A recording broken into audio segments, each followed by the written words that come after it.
And it's been a minute. It's been a minute since I just came on and had a simple conversation.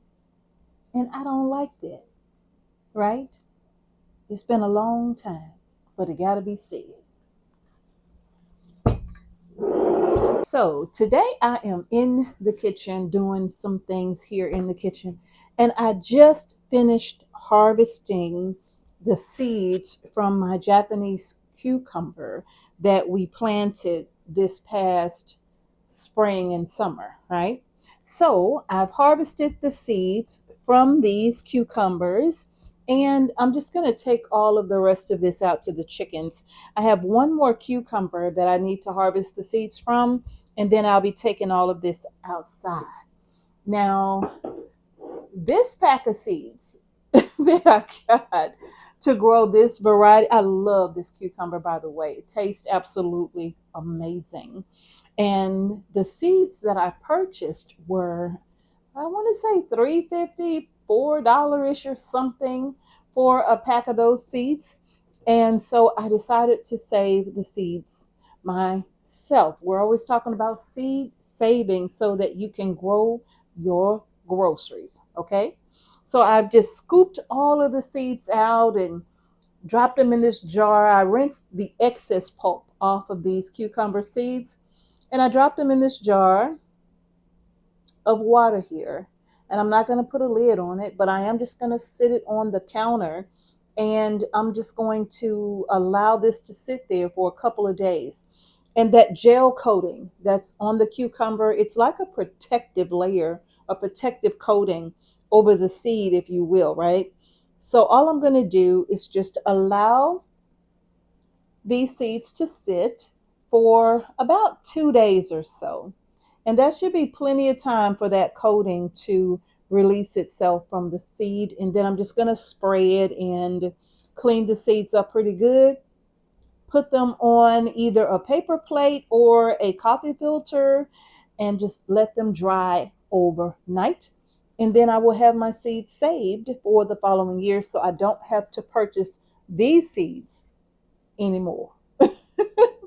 Especially at $3.54 a pack. I got several packs in here from that one cucumber. Now, the seeds that are floating, they tend to be the seeds that are not viable. And I've experimented with that before. And sometimes they will sprout, but most times they do not. Okay. So I'll let them sit and I'll come back to them in a couple of days. Now, before I get started with everything else that I'm getting ready to do in this kitchen, it is past time. It is overdue. And I really do not like for a lot of time to go by before I just come on and say these few little words. Now, what are those words? What am I talking about? One of the things that is important to me is gratitude. I love to be grateful. I like to be found being grateful, found being thankful, even for the small things, right? And I'm probably not as good at it as I would like to be, but I do try to find myself thankful most times, most often than not. So, Miss Sage, what you talking about? Many of you have been following us here on the homestead, gosh, from day one. And how amazing is that? And then there are some of you that are brand new to the channel. And every now and then, we like to come on and literally just come before our subscribers, those who actually are subscribed to our channel and follow us and have been following us for a long time. We like to come on and just say, thank you for being a part of our journey. Thank you for being a part of this process. You've been with us for a long time, some of you, and some of you are brand new. But either way, we are always just so appreciative. We're always so grateful and so thankful for all of you. You share our videos, you comment, you interact with us, you're very engaged when we have our Tuesday night chats. I mean, those are the live chats that we have, and you all are very engaged. You all are with us, you're communicating with us, and we love that so very much. And every now and then we have to come on and just simply say, thank you. Thank you for following us. Thank you for being a part of the Homestead Heart family, the Homestead Heart community. Now, yeah, of course, we could have just added a quick thank you at the end of the video, but that doesn't mean very much to me. I wanted it to be more personal and more direct and more intentional. So I hope you understand why I had to do this video the way I had to do this video. It truly means a lot to Mr. H and I that you all follow us on our journey. You all take part by interacting, by sharing our videos, by giving a thumbs up, right? Because believe it or not, when you hit that thumbs up or when you leave a comment or when you share the video, that lets YouTube know that, hey, more people want to see this content. And so you all helped to get us out there, because we never couldn't have got to this point in this journey on our homestead, on YouTube and all of that, if it wasn't for those of you who have been with us for a long time, and even those who haven't been with us for a long time, or it may be even some of you who might not even be subscribed, but you still take the time to watch our videos, and you still take the time to give our video a thumbs up and share it and comment. And you do it so kindly. And we are so appreciative and so thankful for that. So thank you all so very much. Thank you, thank you, thank you. Now that I have gotten all of the thank yous out of the way, but thank you so much again. Now that I have done what I was intending to do in this video, I'm actually getting ready now to make my sourdough starter. I had a sourdough starter and it was doing very well, and I made some beautiful sourdough breads. You all saw the pictures, right, of my sourdough bread. Wasn't it beautiful? It was just beautiful. However, my sourdough, I think I let it ferment too long because I didn't like the flavor. And then it kind of dawned on me, well, don't let it ferment so long and then it won't be quite as sour. The longer you allow the dough to ferment, like some people would only let their sourdough ferment for a few hours. Well, I was doing mine like 24 hours and I did not like it. But I realized something. Just reduce the fermentation time and then bake the bread. And lo and behold, it was good. So I'm actually getting ready to start over with my sourdough starter, because the previous starter, I just let it go and didn't tend to it and all of that, and it didn't look good. So I had to get rid of it. But now I'm getting ready to start over with my sourdough starter to make me some sourdough breads and everything else that I like that'll be with this new sourdough starter. And what I'm going to do now is just measure everything out. And I don't know if you would like to see the whole process of me making sourdough starter, just post it in the comment section. I would be happy to show you. Oh, wait, let me clear this up. Okay. So yeah, I'm just going to start measuring this out. And I will be happy to take you along with me on the entire process.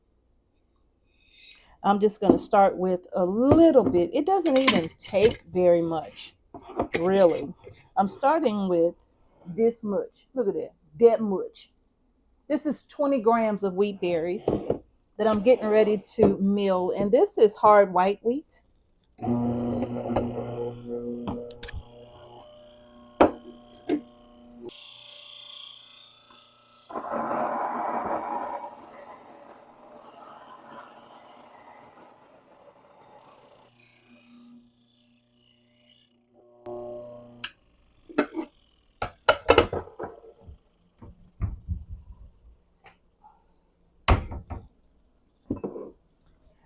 I'm also going to weigh out 20 grams of water, but I like for my water to be warm, right? I don't like to use cold water. And I am using water from my faucet. My water, I'm on well water, so it doesn't have any chlorine in it at all. So this water is good and warm. So now I'm going to add in about 20 grams of the water as well. And that's not going to be very much, but about 20 grams of water. Woo, that's already too much. All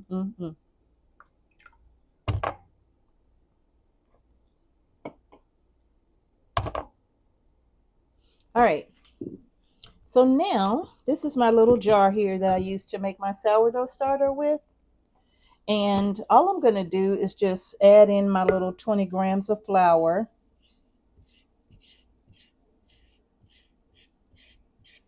And then I'm going to add in my 20 grams of water. And just give this a stir. That's it. Not very much at all. This is so simple. It's very simple. It's going to be like a little paste.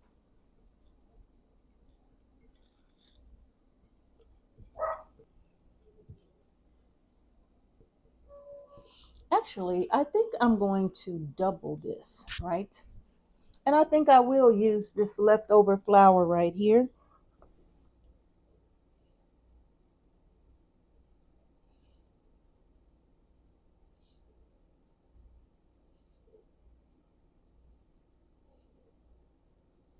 All right.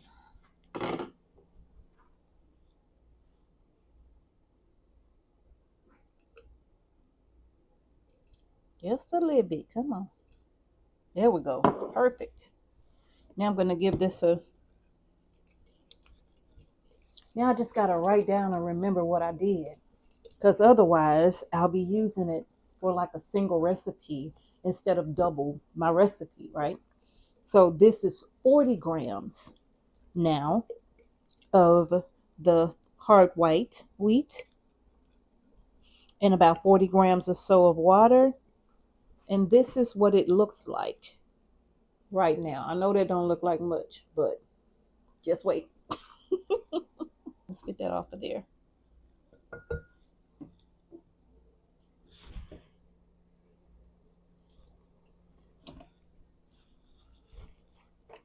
All right. And look at there. I'm just going to bring this all the way down here.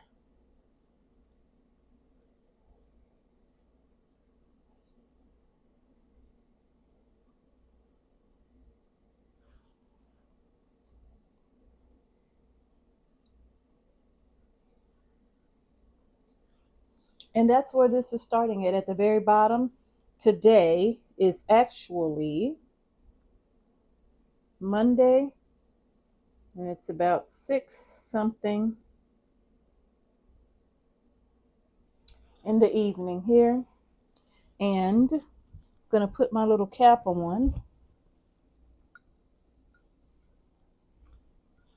If you don't have this jar, you can always just use a mason jar and maybe a cheesecloth or a mason jar lid upside down, because what we're doing here literally is capturing yeast from the air to make the sourdough, right? So we're using the natural yeast in order to bake breads instead of a store-bought yeast. So I'm going to take this now, going to wrap this up. And I could either sit this on top of my refrigerator, which is probably best because it tends to be warmer up there. So I'll just leave it like so on the refrigerator. So I'm going to let that sit on top of the refrigerator there. Tomorrow I will come back and just give it a stir to make sure that I'm keeping oxygen in the jar. But I'm going to let that baby sit. I'm not going to do anything with it tomorrow. No discards, no none of that. I'm just going to stir it, wrap her back up, and put her in back on top of the refrigerator. Now, I need a name for this particular starter. I'm not going to go with the previous name. I need a new name for my sourdough starter. Maybe I will do a poll, and perhaps you all can weigh in the poll and let me know what I should name my new sourdough starter. And hopefully that girl gonna be around a long time. Okay. All right, y'all, that's gonna do it for the video. I just simply wanted to come on and just say thank you, thank you, thank you. Mr. H and I appreciate you all so very much for following us on our homestead journey throughout the years, the projects, the ups and the downs, the good times, the not so good times, the hard times, through the trials of illness and injury and all of that. But then there's all the great stuff that has happened here on our farm, all of the additions. You've seen us bring in animals and take animals away. Like Nina and Zeke, our goats that we had, right? You've seen our journey with the bees, with the chickens, with the turkeys. You've seen so much. You've watched our gardens grow. So thank y'all so very much for riding with us here at Homestead Heart. Trust me, we are very grateful. All right, y'all, that's going to do it. I hope you all have an amazing rest of your week. And thank you for watching Homestead Heart. Peace and blessings to each and every one of you. And as Mr. H would say, yes, yes, y'all. I had to say it on his behalf because he wasn't here. I'll see y'all in the next video.